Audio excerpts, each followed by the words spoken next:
નમસ્કાર દર્શક મિત્રો, આપ જોઈ રહ્યા છો તેલકા ન્યૂઝ. આવી જોઈએ અગત્યના સમાચાર. અંકલેશ્વર નગર સેવા સદન દ્વારા દબાણ દૂર કરવાની કામગીરી હાથ ધરવામાં આવી હતી, જેમાં મુખ્ય માર્ગને અડીને કરાયેલા ગેરકાયદેસર દબાણો દૂર કરવામાં આવ્યા હતા.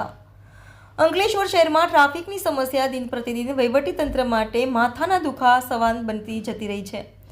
તેમાંય પિકઅપ અવર્સ દરમિયાન ટ્રાફિકનું ભરણ અને ખખડધજ માર્ગોને લઈ વાહન ચાલકોને ભારે હાલાકી વેઠવાનો વારો આવી રહ્યો છે.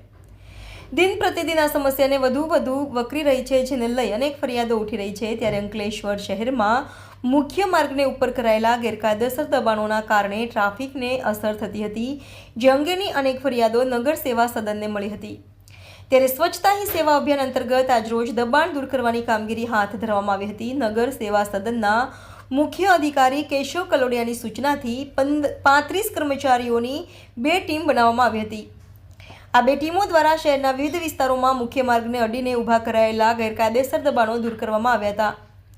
ખાસ કરીને અંકલેશ્વરના સ્ટેશન વિસ્તારથી હસ્તી તળાવ અને ચોટા નાકાના તમામ વિસ્તારોમાં આ ઝુંબેશ હાથ ધરાઈ હતી અને મુખ્ય માર્ગે અડીને ઊભા કરાયેલા દબાણો દૂર કરવામાં આવ્યા હતા.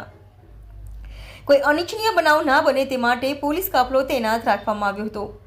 આ અંગે નગર સેવા સદનના ચીફ ઓફિસર કેશવ કલોડિયાએ જણાવ્યું હતું કે અંકલેશ્વર શહેરમાં સ્વચ્છતા અભિયાન અંતર્ગત ડિમોલિશનની કાર્યવાહી હાથ ધરવામાં આવી છે, જે અંતર્ગત 50થી વધારે દબાણો હટાવવામાં આવ્યા હતા. આ દબાણો ટ્રાફિકને અડચણરૂપ હતા, જે અંગેની ફરિયાદ મળતા આ કાર્યવાહી હાથ ધરવામાં આવી છે. રિપોર્ટર રવિ સૈયદ, તહેલકા ન્યૂઝ, અંકલેશ્વર.